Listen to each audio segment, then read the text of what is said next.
बुद्ध की शिक्षाएं केवल धर्म नहीं, जीवन का दर्पण है, जहां हर कथा में आत्मचिंतन और जागृति की चाबी छुपी है।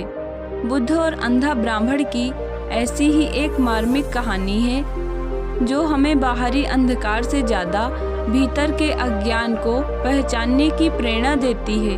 यह कथा एक वृद्ध ब्राह्मण की है जो आँखों की रोशनी तो खो चुका है, लेकिन बुद्ध के सानिध्य में आत्मज्ञान की नई दृष्टि पाता है। यह कहानी हमें सिखाती है कि सच्चा प्रकाश आँखों से नहीं, विवेक और करुणा से आता है। आइए इस कहानी के बारे में जानते हैं। श्रावस्ती में एक दिन चढ़ता सूरज, हल्की धूप और शांत हवा के साथ जीवन में नई ऊर्जा भर रहा था। जेतवन विहार में भिक्षु और श्रद्धालु शांतिपूर्वक तथागत बुद्ध की प्रतीक्षा कर रहे थे। आज बुद्ध कोई विशेष प्रवचन देने वाले थे, ऐसा कहा गया था, लेकिन उस दिन की भीड़ में एक विशेष व्यक्ति था। एक वृद्ध ब्राह्मण जिसकी आंखों में रोशनी नहीं थी। वह अंधा था, सफ़ेद दाढ़ी, झुकी पीठ, कांपते हाथों में लकड़ी की एक छड़ी, पर चेहरा ऐसा जिसे देखकर कोई यह न कहे कि वह जीवन से थका हुआ है। नहीं, उसमें जिज्ञासा थी, बेचैनी थी और एक आंतरिक प्रश्न। वह धीरे धीरे लोगों से टकराते हुए बुद्ध के पास पहुंचा और वहां बैठ गया। भिक्षुओं ने उसे कुछ कहने से पहले शांत रहने को कहा, लेकिन बुद्ध ने अपने हाथ से संकेत दिया, उसे आने दो।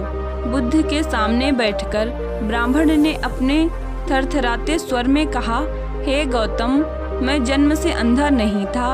एक समय था जब मैं भी दुनिया के रंग देखता था, लोग पहचानता था, दिशा जानता था, पर जब से आंखें चली गईं, जीवन अंधेरे में डूब गया।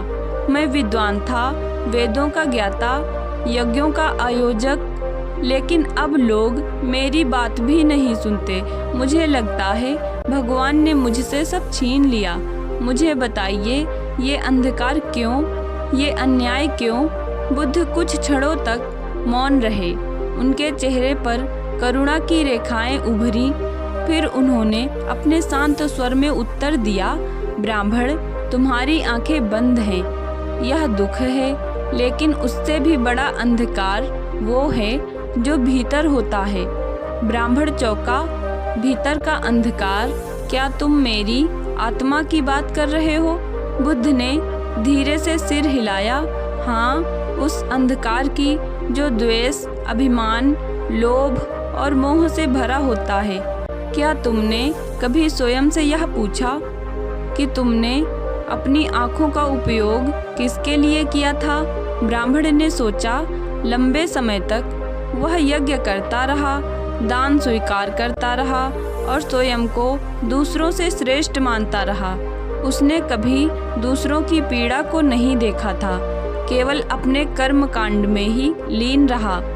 बुद्ध आगे बोले, बाहर की दृष्टि तो संसार दिखाती है, लेकिन भीतर की दृष्टि विवेक, करुणा और सत्य की ओर ले जाती है। एक अंधा व्यक्ति जो भीतर से देख सकता है, वह उस व्यक्ति से अधिक ज्ञानी है जो आंखें होते हुए भी केवल भोग, अहंकार और द्वेष को देखता है।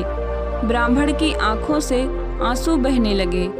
उसने कांपते हाथों से अपनी छड़ी नीचे रख दी और धीरे से कहा, मैंने कभी भीतर नहीं झांका। मैं दूसरों को अंधकार में मानता रहा और स्वयं को प्रकाशवान, जबकि मैं भीतर से खोखला था।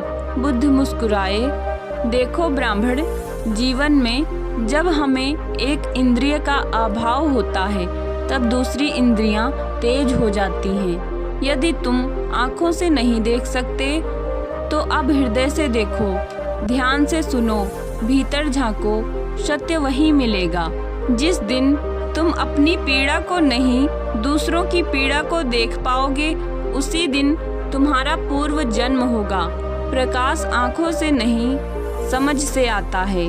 भीड़ स्तब्ध थी। ऐसा लगा जैसे पूरी सभा में मौन की भाषा में संवाद हो रहा हो। वृद्ध ब्राह्मण ने धीरे से बुद्ध के चरणों में सिर झुका दिया।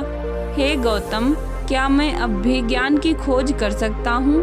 क्या एक अंधा भी दृष्टि पा सकता है? बुद्ध ने बड़े स्नेह से कहा, जो भीतर देखने को तैयार हो वह कभी अंधा नहीं होता। उस दिन के बाद वह ब्राह्मण जेतवन विहार में ही रहने लगा। उसने भिक्षुओं की सेवा की, बुद्ध के वचनों को सुना और दिन रात ध्यान में लीन रहा। धीरे धीरे वह अंधा व्यक्ति लोगों के लिए प्रकाश वृंत बन गया। जो कभी बाहरी आंखों से संसार देखता था, अब वह भीतर से संसार को समझता था और यही था उसका मोक्ष। तो दोस्तों, इस कहानी से हमें यह सीख मिलती है कि अंधकार केवल आँखों का नहीं होता, विचारों और भावनाओं का भी होता है। अहंकार और द्वेष मनुष्य को सच्चे ज्ञान से दूर कर देते हैं। बाहरी दृष्टि खो भी जाए तो भी भीतरी दृष्टि हमें जीवन का सही मार्ग दिखा सकती है।